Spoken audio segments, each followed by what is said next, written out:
para participar da ceia. Razões para participar da ceia. Refletindo sobre este assunto, pegando um gancho até nesta semana que passou, eu tive o privilégio de assistir novamente aquele filme Os 10 Mandamentos, pena que eu peguei já no final, e aquele 10 Mandamentos de 1956, ele foi feito em 1956, eu assisti esse filme a primeira vez em 1974, 75, se eu não me engano, lá em Araçatuba. E desde então, a gente gostou tanto, é um filme na verdade, de quase 4 horas, 3 horas e 40, 3 horas e 50. Tentaram fazer aqui no Brasil um filme, Os 10 Mandamentos, se esforçaram bastante, legal, mas não chega aos pés deste filme de 1956, com vários atores renomados da época, o pessoal que participou, os figurantes, centenas deles, um negócio muito bem feito para aquela época, em que cinema não tinha muito recurso. Quem já assistiu sabe do que eu estou falando. Se você não assistiu, você pode procurar no YouTube, na internet, que você vai encontrar esse filme, Os 10 Mandamentos, lá dessa época. E nesse filme,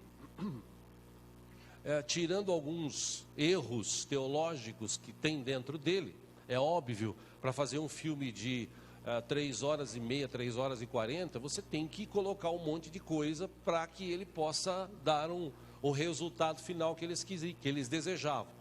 Então, tem alguns erros teológicos ali, algumas coisas que foram colocadas, mas na essência do filme, eu, como eu disse, tive o prazer de assistir o finalzinho.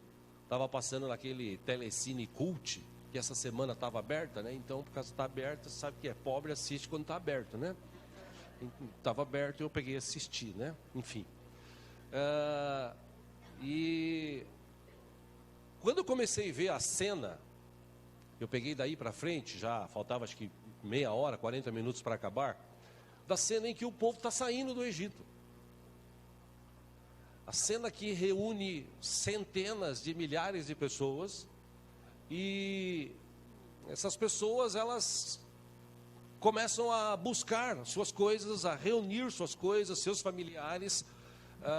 Moisés dá uma ordem, Faraó, aliás, dá uma ordem para Moisés, Moisés traz essa ordem para o povo, e os seus ajudantes, Josué, Arão e outros que haviam ali, começam a montar grupos de pessoas, parteiras de um lado, os mais velhos de outro, enfim. E quando eles se reúnem para sair, aquela cena ali me fez chorar. Eu já sou meio chorão por natureza, né? E quando eu assisti aquele povo saindo, porque ali, se você olhar no filme, deve ter ali no filme, talvez umas 2.000, 3.000 pessoas, né? Para encenar.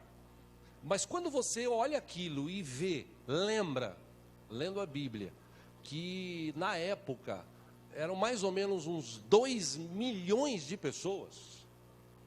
Quando você começa a imaginar aquele povo livre, saindo da escravidão, fala assim, nossa, Deus é poderoso, Deus é tremendo, Deus é maravilhoso, Deus é misericordioso, como a gente cantou hoje, Deus é bom. E interessante que, estudando sobre essa palavra, com a ajuda dos irmãos ali, acompanha aqui no telão, Êxodo, no capítulo 12, só um versículo, 17. Deus, quando dá ordem para Moisés, que ele vai agir, e ele dá ordem para Moisés falar para o povo se preparar, veja que interessante, Deus diz assim, celebrem a festa dos pães sem fermento, porque foi nesse mesmo dia que eu tirei os exércitos de vocês do Egito. Celebrem esse dia como decreto perpétuo por todas as suas gerações. Quando eu comecei a ler essa palavra e eu ouvi essa expressão, exércitos, a primeira coisa que veio na minha mente é o seguinte, olha como Deus via aquele povo, como parte de um grande exército, como guerreiros, como gente que estava ali, prestes a serem libertos para viver uma nova vida. Mas a gente já estudou esse ano passado, o povo que saiu de lá, em primeira instância, e eu visualizei isso no filme, eles saíram de lá felizes, regozijantes. O texto da palavra, nós vamos ler daqui a pouco, diz que os egípcios encheram eles de bens. Naquela época, o exército que vencia o outro exército, que matava ou assumia tudo que o local onde eles viviam e tal, quando um exército ganhava de outro, eles tinham chamado despojo ou despojos, ou seja, tudo que os outros tinham, eles pegavam para si. Então o texto diz que os egípcios derrotados, eles encheram os hebreus de despojos, de riquezas, tipo assim, vai embora daqui. Então eles saíram de lá, como a gente sempre aprendeu aqui, saíram de lá prósperos, saíram de lá livres, saíram de lá saudáveis, para uma terra prometida por Deus para aquelas pessoas. Então, quando eu vi aquela cena de centenas, de milhares ali, se reunindo, carregando os seus pertences, carregando ouro. Quando eu comecei a ver aquela cena, eu comecei imaginando, aquilo ali tinha 1.000, 2.000, 3.000 pessoas, eu comecei a imaginar milhões, pelo menos 2 milhões, e é muita gente, muita gente. Todo mundo pegando as suas coisas, colocando nas costas, carregando os seus filhos, os seus animais, os seus pertences, e caminhando para uma terra prometida. Como eu disse, livres, saudáveis e ricos. Mas eles não se viam assim. Só foi chegar perto do mar para que eles pudessem olhar para dentro de si, enxergar-se como escravos e reclamar com Moisés por que eles tinham sido tirados de lá. Se lá, apesar de toda a escravidão, eles eram felizes. É interessante você, meu irmão, você, minha irmã, ter algo dentro do seu coração. O jeito que você se vê, o jeito que você, quando levanta na manhã, olha no espelho e vê a pessoa que está lá naquele espelho, isso conta muito sobre a tua vida. Porque se você se levanta, se você olha para o espelho e se você vê ali um derrotado, uma derrotada, um fracassado, uma fracassada, se você vê ali uma pessoa que, o tempo está passando e as coisas não acontecem como eu gostaria, e você começa a desanimar, e aí depois do desânimo vem a palavra de reclamação e tal, conta a ponto como você se vê. Deus via aquele povo como um exército, como guerreiros. Eles se viam como escravos. E eu tenho certeza absoluta que se Deus olha para nós, e Ele olha para nós, Ele está conosco aqui nessa manhã, eu tenho certeza que o olhar de Cristo para nós é assim: esses são os meus filhos, lavados e remidos pelo meu sangue, estes são mais que vencedores. Quando a gente começa a ver assim as coisas mudam. Salomão escreveu: assim como o homem se imagina, assim ele é. E quando você olha para dentro de si, o que você vê? Aqueles homens, eles viam dentro de si, a maioria esmagadora, nem todos, mas a maioria esmagadora, eles se viam como escravos, como derrotados, como presa fácil do exército de Faraó. E eu gostaria de ler com você alguns textos, se você trouxe a Bíblia. Vamos ler juntos no livro de Êxodo, no capítulo 12, para começar. Se porventura tiver alguém sem Bíblia aí do teu lado, se você puder repartir a leitura, por favor, faça isso.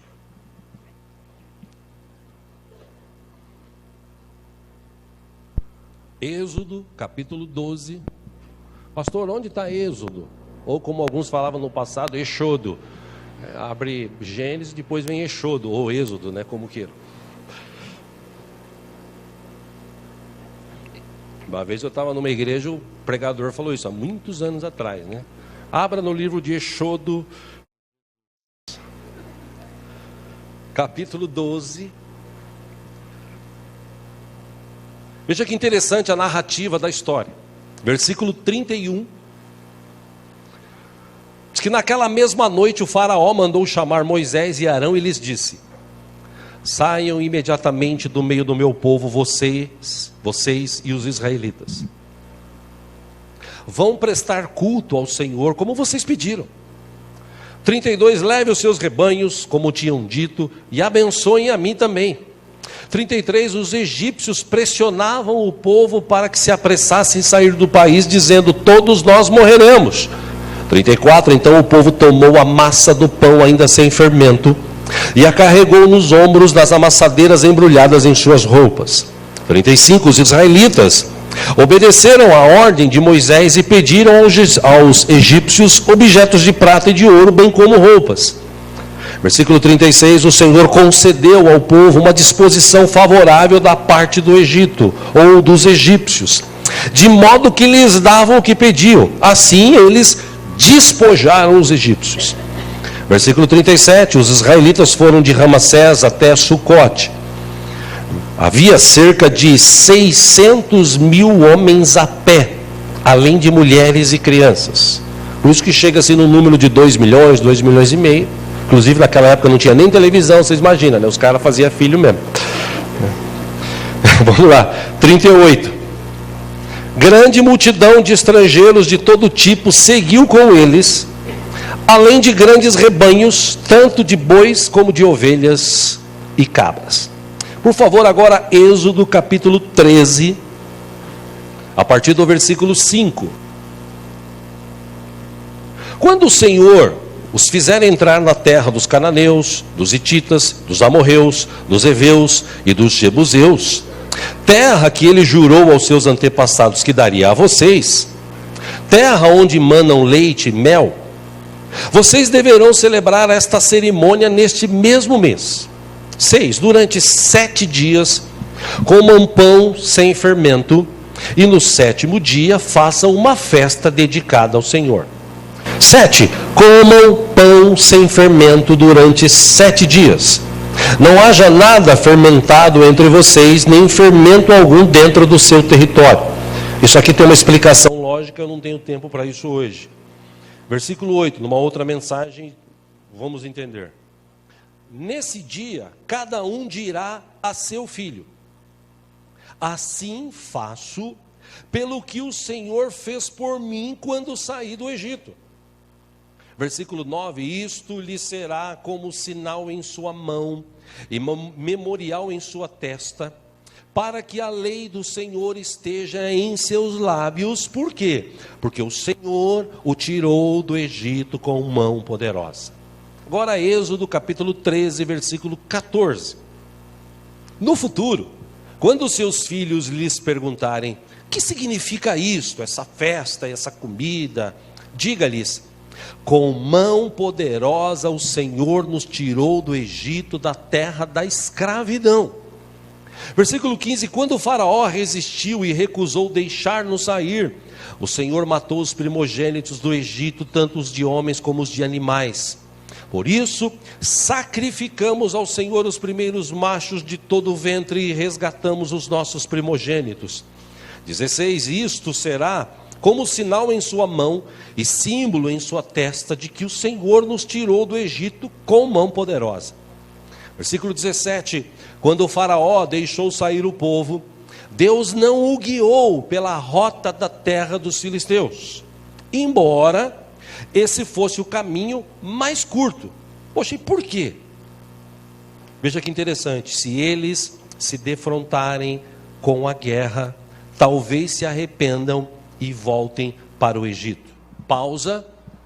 Deus os via como um exército, como guerreiros, mas sabia da capacidade que eles tinham de por qualquer situação, se submeter à escravidão e voltar. Então Deus fez eles caminharem por um caminho diferente. Volte aí, versículo 18. Assim Deus fez o povo dar a volta pelo deserto, seguindo o caminho que leva ao Mar Vermelho. Os israelitas saíram do Egito preparados para lutar.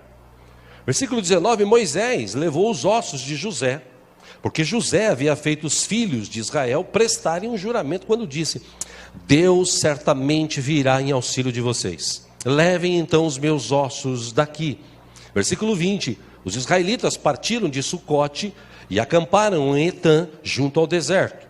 21, durante o dia o Senhor ia diante deles numa coluna de nuvem, para guiá-los no fogo, e de noite numa coluna de fogo para iluminá-los, e assim podiam caminhar de dia e de noite.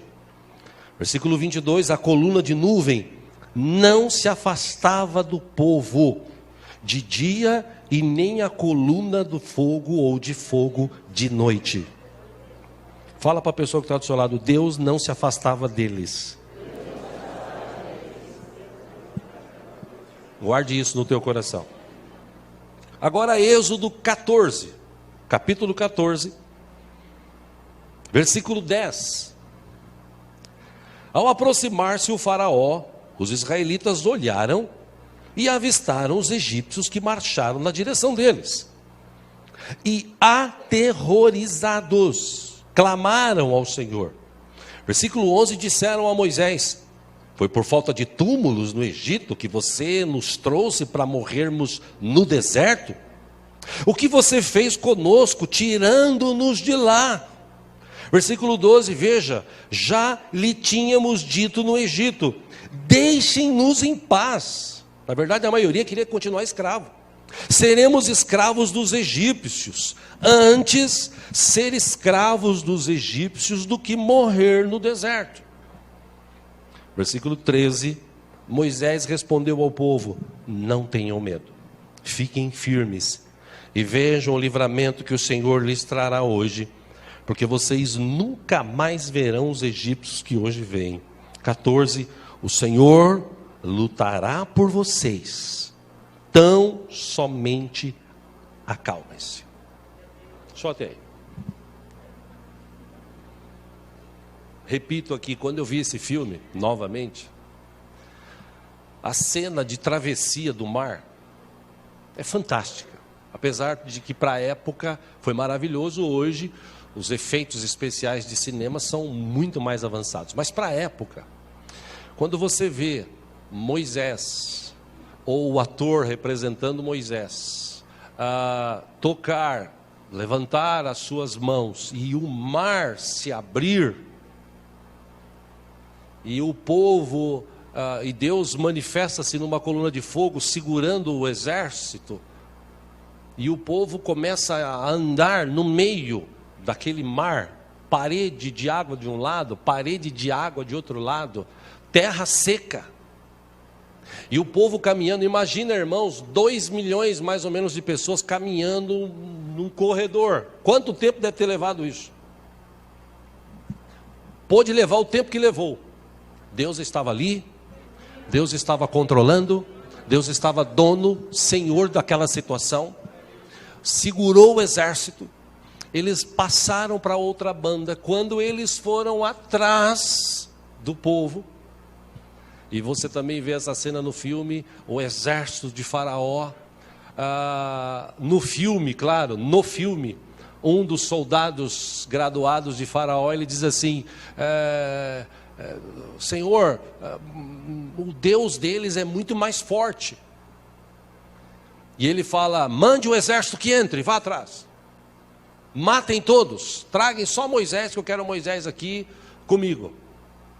No filme, claro, isso eu me lembro desta cena. E eles entram, e quando eles entram, de repente as águas fecham, e o texto da Bíblia diz que todo aquele exército de Faraó é engolido e morto por aquela avalanche de água.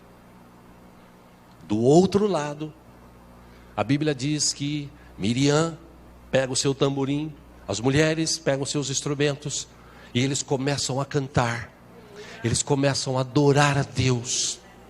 Deus nos livrou, Deus está conosco, o Deus Todo-Poderoso manifestou-se com poder e glória, e este exército foi destruído. Nunca mais nós vamos ver os egípcios. Nunca mais eu vou tomar uma chicotada nas costas. Nunca mais eu vou ser escravo daqueles caras. Chega! Deus prometeu, Deus cumpriu. Trazendo isso para os nossos dias, é sabido que todo cristão, todo aquele que recebe Jesus como Senhor e Salvador, ele foi tirado do chamado Egito espiritual. O mundo lá fora é considerado, claro, de forma figurada, um Egito, aonde as pessoas são escravas de um sistema que governa, como era no Egito. Elas obedecem tudo o que esse sistema manda fazer.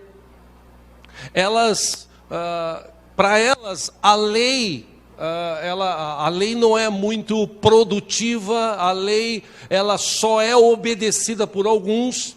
A lei é fácil de manipulá-la, a justiça é fácil de manipular. Então, as pessoas elas vivem ali cegas, enganadas e escravas. Elas estão escravas. Elas são escravas. Escravas do quê? Do sistema, queira você entender ou não, do diabo, que é o Deus deste século que a Bíblia diz, e também, claro, do pecado. Aí um dia Jesus Cristo veio, como na época de Moisés, Deus disse, pegue aí um cordeiro primogênito que você tiver, pega esse cordeiro, você vai cortá-lo, você vai pegar o sangue, passar nos umbrais da sua porta, vocês vão comer, assar e comer toda essa carne, se for muito para sua família, divide com outra família, mas vocês vão ter que comer tudo que está aí desse animal, vocês vão assar, vão comer, e depois vocês vão comemorar esse dia. Por quê? Porque vocês vão falar para os seus filhos, um dia nós éramos escravos, no outro dia nós éramos livres, porque Deus se lembrou de nós. Quando vocês andarem com seus filhos, sentem com eles. Quando vocês forem comemorar a festa, em vez de vocês dizerem ou falarem sobre tantos assuntos fúteis, e seu filho te perguntar, por que a gente está fazendo essa festa, pai, mãe? Porque lá atrás um dia, Deus teve misericórdia de nós, e com mão poderosa, Ele libertou a gente do Egito, do faraó, e trouxe a gente para morar numa terra maravilhosa. Não se esqueça de falar isso para os teus filhos. Como eu disse, trazendo para os nossos dias, a gente estava no Egito, a gente vivia no pecado, a gente vivia escravos desse sistema, mas aí o Cordeiro de Deus, que João falou, que tira o pecado do mundo, ele veio, ele foi morto, o sangue dele derramado na cruz do Calvário, trouxe perdão, trouxe libertação, trouxe uma nova vida. Então agora quem tem Jesus, ele já não é mais escravo. Ele agora tem o poder que Deus deu através de Jesus de dominar sobre o pecado. Aquilo que Deus falou para Caim, quando Caim estava prestes a matar seu irmão. Deus falou para ele, cuidado Caim, porque o pecado bate na tua porta, e cabe a você dominá-lo. O pecado bate sempre na nossa porta. O que mais a gente vê hoje, são cristãos, ou pessoas que se dizem cristãs, que com o passar do tempo, ele se esquece de quem ele era.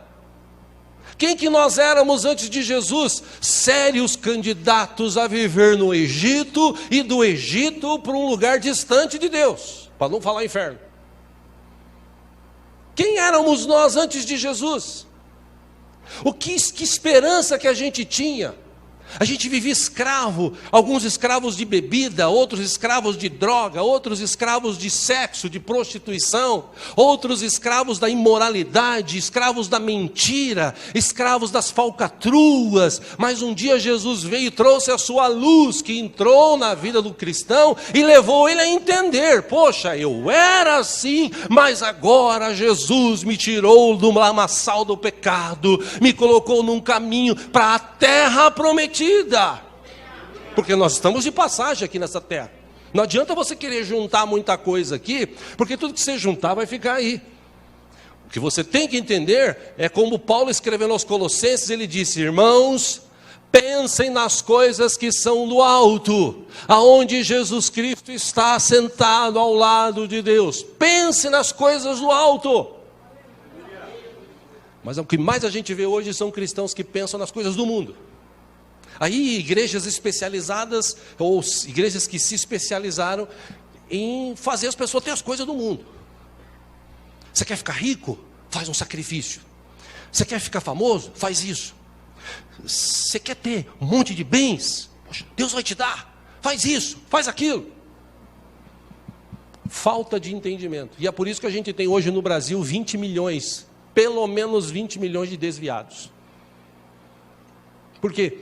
Porque um dia essas pessoas, como aquele povo que saiu do Egito, glória a Deus, Deus me salvou, Deus me perdoou, agora eu vou seguir Jesus. Para onde? Para a terra prometida. Ah, vou seguir Jesus, estou seguindo Jesus. Aí de repente nessa caminhada, Deus conhece a minha vida, Deus conhece a tua vida. Lembre-se, Deus sempre enxerga a gente como filhos, como guerreiros. A questão é que nós nos enxergamos baseado na situação que a gente vive, no sistema que a gente vive. Então a gente sempre quer se submeter. O pecado está batendo na porta, o pecado quer de novo voltar. O pecado quer de novo levar a gente para a escravidão. Nós já fomos livres do pecado. Mas ainda assim tem gente que passa o tempo, ele desanima, ele entristece, as coisas não acontecem como ele queria. E claro, se você ler o texto aqui da palavra de Deus, o texto diz que Deus permitiu que o povo caminhasse por caminhos diferentes, porque Deus queria conhecer o intento do coração deles. Agora, irmãos, Deus não conhece todas as coisas? Lógico. Então por que o texto diz isso? Para que a gente entenda que nós é que precisamos nos conhecer, nós é que precisamos despertar, nós é que precisamos mudar a nossa visão, nós é que precisamos buscar mais a Deus, depender mais de Deus e viver mais perto do nosso Deus. Nós é que temos que mudar. O problema é que quando a gente atravessa o mar, atravessa uma tempestade, atravessa uma dificuldade, a gente glorifica, a gente dá aleluia, a gente dá glória a Deus, até a próxima dificuldade. Aí na próxima dificuldade, alguns desanimam, alguns falam mal, alguns criticam, alguns se desviam, alguns querem voltar para o Egito. O que tem de crente hoje no Egito de novo, você nem imagina. E o pior, como diz a Bíblia, é que a situação dessas pessoas vai ser pior, antes não tivesse conhecido Cristo. A verdade é que as pessoas não entenderam por que Jesus morreu na cruz. Se entendessem, entenderiam também que a gente nasceu de novo. E agora a gente tem uma nova vida. E nessa nova vida, enquanto a gente estiver nessa terra, se a minha vida durar 80 anos, ainda assim vai ser de passageira. Porque a boa vida mesmo vai vir quando nós chegarmos nos céus, na terra prometida. Aí você fala assim: pastor, que terra prometida é essa? Eu vou te mostrar. Acompanhe aqui no telão Apocalipse capítulo 21, versículo 1. João, ele escreveu e disse: então vi novos céus e nova terra, pois o primeiro céu e a primeira terra tinham passado, o mar já não existia. Versículo 2: eu vi a cidade santa, a nova Jerusalém, que descia dos céus, da parte de Deus, preparada como uma noiva adornada para o seu marido.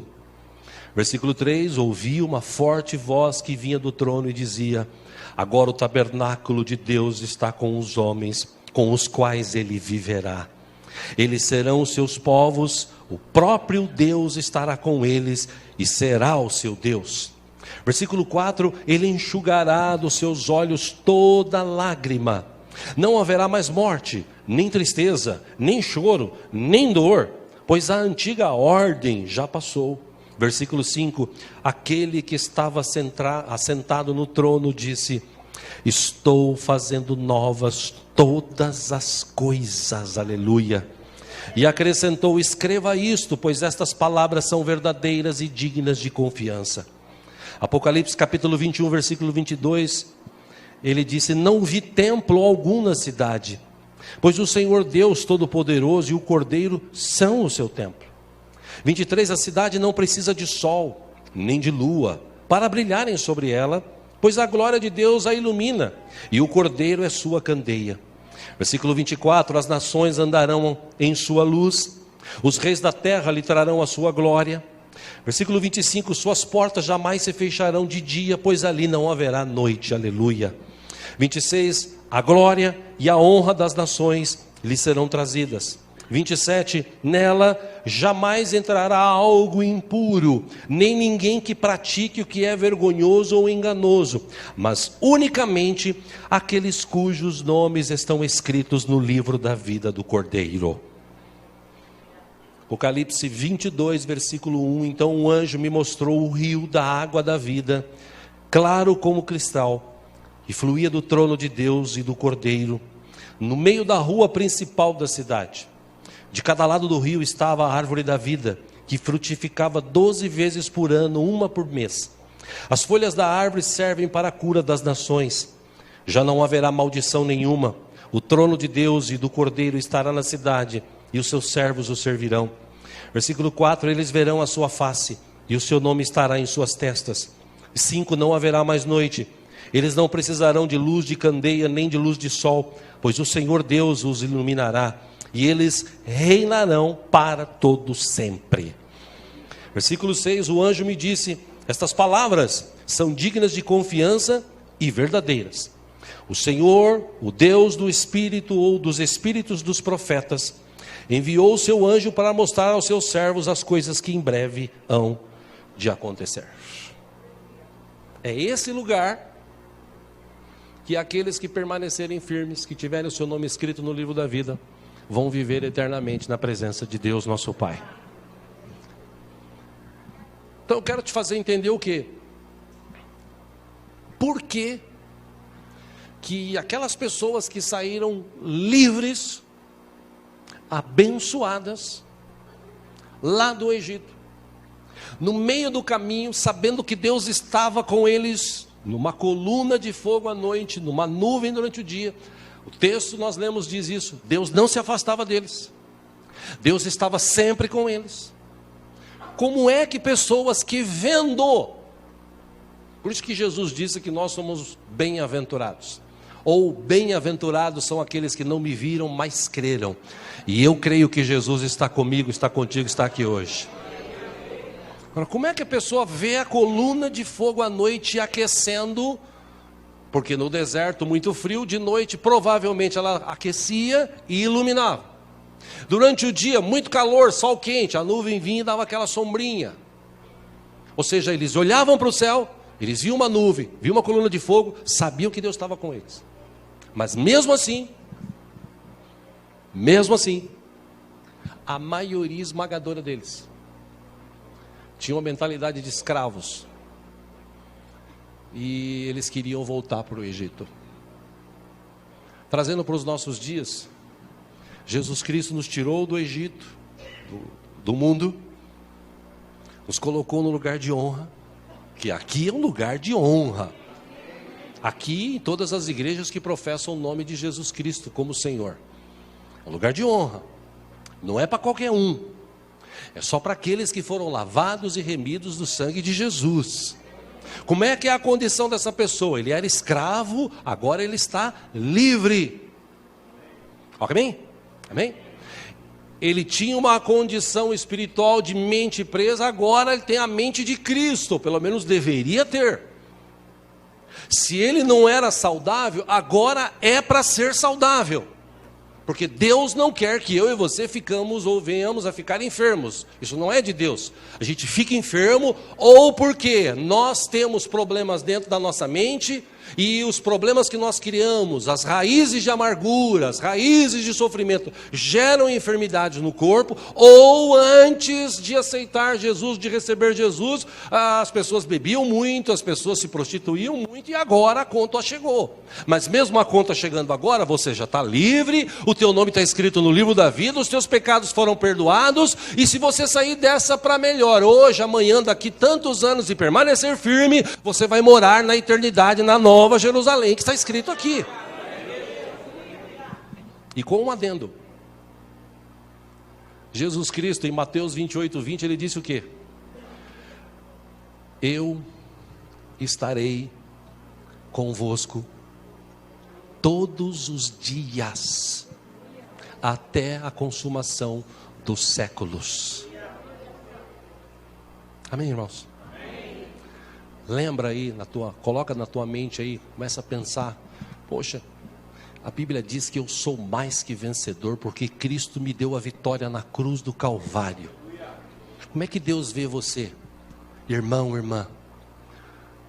Deus vê a mim e a você como filhos, lavados e remidos pelo sangue do seu Filho, gente que vive uma vida saudável, gente que não perde tempo com picuinha, com fofoca, com maledicência, com bobagem, gente que tem foco, gente que olha para Jesus, o general que está na frente, gente que segue Jesus, gente que vai entrar na terra prometida.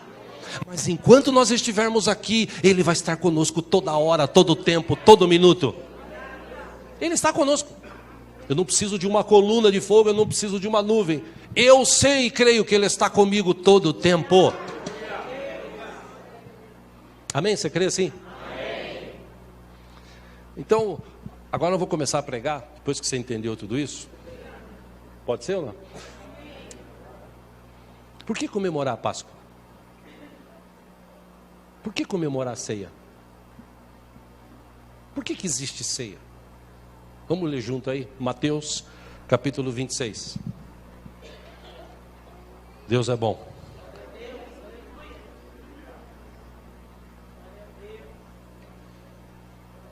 Quais são as razões que eu tenho para participar de ceia? Mateus capítulo 26, versículo 17.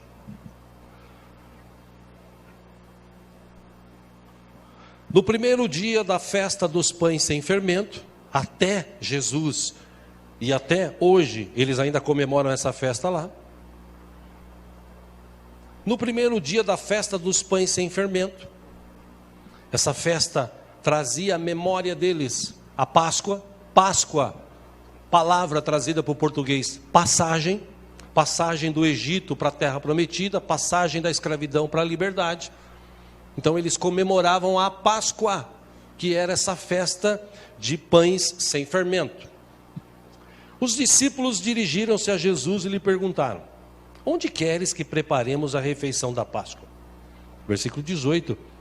Ele respondeu dizendo que entrassem na cidade, procurassem um certo homem e lhe dissessem: o mestre diz, o meu tempo está próximo, vou celebrar a Páscoa com os meus discípulos em sua casa.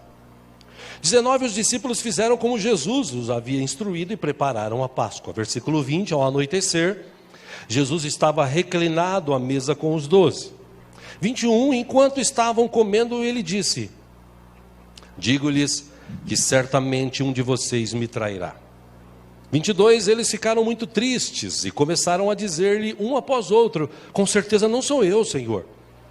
23, afirmou Jesus: aquele que comeu comigo no mesmo prato há de me trair. Versículo 24, o Filho do Homem vai, como está escrito a respeito dele, ou a seu respeito. Mas ai daquele que trai o Filho do Homem. Melhor lhe seria não haver nascido.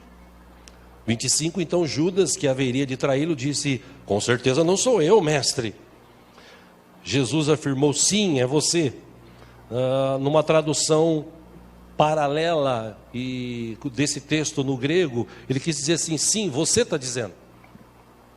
Versículo 26, enquanto comiam, estavam ali naquela refeição, Jesus tomou aquele pão, deu graças, partiu e o deu aos seus discípulos dizendo, tomem e comam, isto é o meu corpo.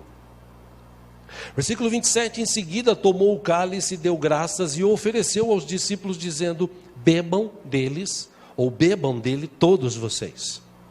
28, isto é o meu sangue da aliança, que é derramado em favor de muitos para perdão de pecados. Versículo 29, eu lhes digo que de agora em diante não beberei deste fruto da videira até aquele dia em que beberei o vinho novo com vocês no reino de meu Pai. Só até aí. Alguns teólogos subentendem que essa ceia vai ser lá no céu, o reino de meu Pai. Outros dizem que já aconteceu. Enfim, estude, leia, que Deus te revele. Qual é o propósito da ceia? Comemorar. Comemorar o quê? A vitória de Jesus na cruz. A nossa vitória. A nossa liberdade. Comemorar o quê? O perdão dos nossos pecados. Nós éramos escravos, hoje somos livres. Nós tínhamos uma mente presa, o Deus deste século cegou a nossa mente. Mas um dia Jesus veio e quando nós o recebemos, a nossa mente se abriu. E aí a gente começou a enxergar o quê? Que aquela escravidão que havia já não existe mais, eu não sou mais escravo. E é por isso que hoje as pessoas não entendem o que é ser cristão. Porque para ser cristão hoje a pessoa fala o seguinte, eu vou virar crente, e eu não gosto de crente. É óbvio, falava esses dias para um casal que veio conversar comigo sobre um casamento do ano que vem deles, para que a gente possa fazer tal, e a moça não é cristã. E eu disse para eles, eu falei para ele, né? Eu falei, vem, traz a sua esposa para ela conhecer a igreja. Eu falei para ela, venha ter a impressão aqui direto na igreja, não vai muito pelo que acontece na televisão. Ela falou, poxa vida, ela é católica, ela falou, poxa vida, realmente na televisão dá até dó às vezes. Eu desligo, eu mudo na hora. Eu falei, pois venha conhecer, venha ter uma outra impressão em nome de Jesus. Não que a nossa igreja seja melhor do que ninguém, mas aqui pelo menos a gente preza pela palavra e prega a palavra. Então, os nossos pecados foram perdoados. A gente recebeu uma nova vida. E como eu digo sempre aqui, só por isso, a gente já devia comemorar todo dia. Acordar de manhã, com dinheiro, sem dinheiro. Obrigado, Senhor. Obrigado porque, mesmo com toda dificuldade, com toda luta, o meu nome está escrito no livro da vida. Eu era escravo do pecado, agora não sou mais. O pecado queria me dominar, mas agora é eu que domino. Quando ele bate na minha porta, eu falo não. Por quê? Porque agora eu estou debaixo da potente mão de Deus. E quem está debaixo da potente mão de Deus, diz o texto, resiste o diabo e ele foge. É questão de entendimento. É questão de se olhar e ver o seguinte, qual é o propósito de eu estar aqui hoje? Por que eu estou aqui? Por que Deus me tirou do Egito? Será que Deus me tirou de lá para viver aqui escravo aqui? Escravo de igreja? Escravo de pastor? Escravo de religião? Lógico que não. Jesus trouxe liberdade, Jesus trouxe a capacidade através do Espírito Santo da gente abrir a mente, da gente entender, da gente ler. O problema é que as pessoas não leem Bíblia. O problema é que as pessoas não querem orar. Ainda ontem numa brincadeira à noite com um rapaz, nós falamos para ele, você, brincando, né, claro. Você cortou, você pagou para cortar esse cabelo aí? Falou, paguei. Falou, do jeito que você fez, era só ir perto de uma cerca, numa vaca, ela dá uma lambida assim, ó, fica igualzinho, né? Fiquei 4 horas sentado para fazer isso. Você ficou 4 horas? Ainda pagou quanto? 50 para. Falei, Jesus amado. Aí o pastor Paulo estava junto e falou assim, e Bíblia? Quanto tempo você leu a Bíblia depois dessas 5 horas? Difícil o crente ler Bíblia. E Bíblia foi feita para ler todo dia. Por quê? Porque o salmista falou, ele escreveu, escondi a tua palavra, meu coração, para não pecar contra ti. Bíblia, como a gente bebe água, como a gente vai no banheiro, como a gente dorme, como a gente come, a gente devia ler todo dia. Por quê? Porque é ela que alimenta a nossa vida espiritual. E quanto mais a gente lê, mais a gente cresce, mais a gente aprende, mais a gente confia.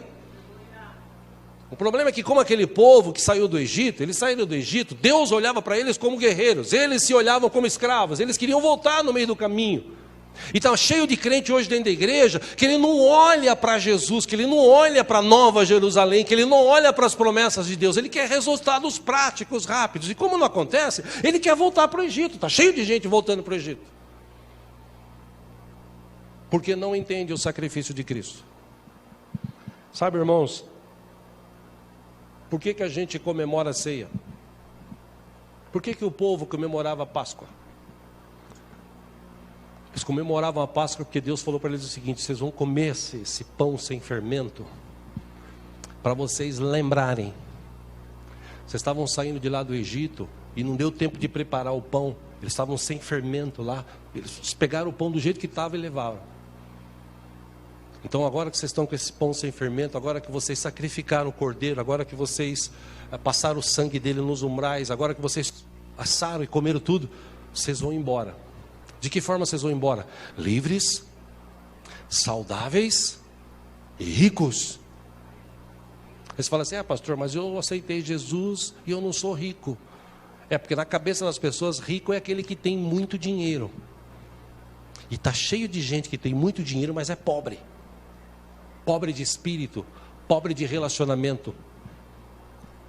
Eu e você, meus irmãos, nós temos a maior riqueza que alguém nessa terra poderia ter. É a presença do Espírito Santo, nosso Deus, dentro de nós. É o nome escrito no livro da vida, é o perdão de todos os nossos pecados. É a certeza de quando sairmos dessa para outra, ou Jesus voltar, a gente se encontrar, a gente se alegrar e passar a eternidade na presença dele. Então, por que a gente tem que ir para a ceia? Vou começar a encerrar aqui. Quais são as razões que a gente tem que comemorar a ceia? Eu escrevi algumas aqui para eu não me esquecer. Quando Jesus disse: faça isso em memória de mim, significa selar, significa aplicar todos os benefícios dessa nova aliança dentro de nós. Ao participar da ceia, eu demonstro a minha obediência à ordenança do Senhor. Quer dizer que eu sou obrigado a participar da ceia? Lógico que não. Aqui nessa igreja você não é obrigado a nada, nem contribuir se você não quiser. Então por que as pessoas contribuem? Porque elas sabem o Deus que tem e sabem o Deus que abençoa. Por que as pessoas então nessa igreja vêm participar da ceia? Porque elas têm pleno conhecimento de comemorar todo mês. O quê? Que um dia a gente era escravo, mas Deus olhou para nós com misericórdia, enviou Jesus, que deu a sua vida na cruz por nós, que morreu, que derramou o seu sangue imaculado, o sangue que nos purifica de todo pecado, mas ressuscitou, está vivo e está com a gente todo o tempo. Amém? Fala para a pessoa que está do seu lado: meu irmão, você crê que Jesus está contigo todo o tempo?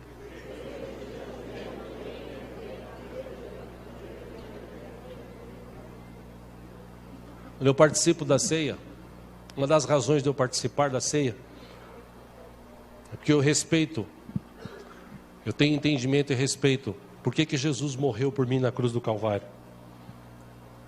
Ao participar da ceia, eu demonstro o meu reconhecimento pelo sangue de Jesus derramado na cruz para me purificar.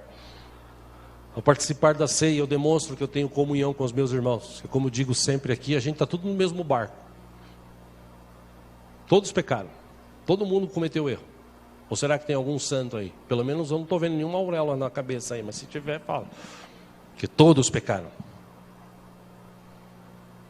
Mas ainda assim, Jesus Cristo veio e morreu por todos. Eu participo da ceia, que eu reconheço também que vou participar da vida eterna com Deus. Eu participo da ceia, ou quando eu participo da ceia, eu ofereço a Deus a minha gratidão e o meu amor por tudo que Ele já fez por mim. Eu participo da ceia, que eu reconheço meu compromisso, fazer parte do corpo de Cristo nessa terra. Jesus nos deu a vitória lá na cruz do Calvário. E como Deus olhou para aquele povo e os via como exército guerreiro, eu imagino que Jesus na cruz, apesar de todo o sofrimento, ele vislumbrava assim, na sua mente poderosa, aí já é o Diego falando, tá?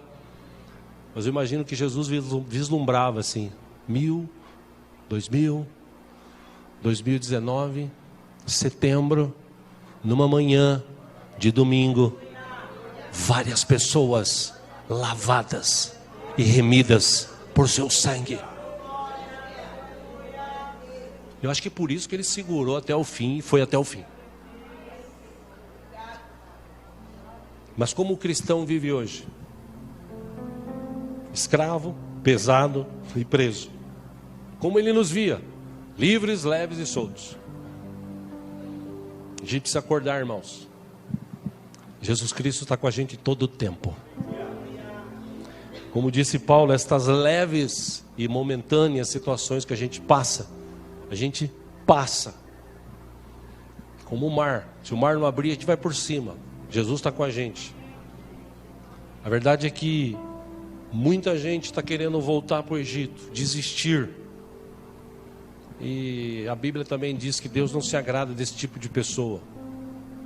Deus se agrada daqueles que seguem avante, que olham para Jesus. E mesmo com dificuldade, mesmo com dor, mesmo com problemas, ele permanece firme, ele vai para frente. E por que ele faz isso? Porque ele sabe, porque eu sei, que eu imagino que você sabe, que Jesus Cristo está conosco aqui agora, todo o tempo. Eu vou embora para casa, ele continua comigo. Eu estou dormindo à noite, o anjo do Senhor acampa-se ao redor daqueles que o temem e os livra. Eu estou trabalhando, Deus está comigo, me dando estratégias quando eu o busco, estratégias para fazer negócios. Quando eu estou trabalhando na empresa, Deus dá estratégias para que eu não me machuque, para que eu não sofra acidentes. Quando eu estou guiando, Deus está me dando estratégias para tomar cuidado com situações. Às vezes fura o pneu do carro, às vezes murcha o pneu do carro, às vezes o farol fecha, o semáforo fecha. E você fala, caramba, glória a Deus. Porque talvez lá na frente o diabo estava armando uma e Deus te livrou aqui atrás. Ou seja, quando a gente tem relacionamento com Deus, quando a gente entende que a gente saiu do Egito e agora a gente está vivendo uma vida abençoada, a gente não olha mais para as circunstâncias, a gente olha para Jesus. Eu ainda vou pregar sobre isso aqui, talvez no mês que vem, não sei se vai dar esse mês, mas no mês que vem. Eu vou pregar sobre essa questão de visão. Porque tem muita gente hoje que está com problema na visão. Visão que eu digo espiritual. Mas hoje, para hoje, por que eu participo da ceia? Por que eu tenho prazer? Jesus falou, quem come da minha carne, quem bebe do meu sangue, tem vida. Quem não come, quem não bebe, não tem vida. Então eu quero alimentar a minha vida espiritual, o que eu faço? Eu participo da ceia. Por quê? Porque quando eu como, eu lembro, Jesus morreu na cruz. Jesus me deu a vida, e vida com abundância. Amém, irmãos? Feche os teus olhos por um instante mesmo sentado.